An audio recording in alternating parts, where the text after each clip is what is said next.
Make sure you're getting the best return on your investment when upgrading your home. Aaron Chandler explains. Thanks, Kurt. When we walked into this condo at Old Port Cove, we found a very dated kitchen, very dated master bath, water damaged floor, and just one that was in desperate need of being updated.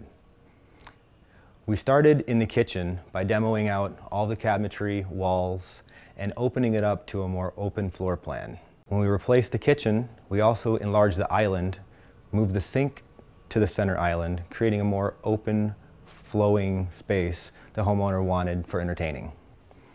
Then we took up all of the existing damaged hardwood floor and replaced it with new porcelain, hardwood-looking floor tile throughout the entire unit for a more uniform look.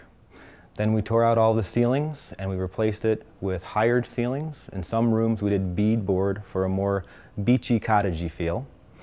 Installed some can lights for a more recessed look and adequate lighting throughout the condo.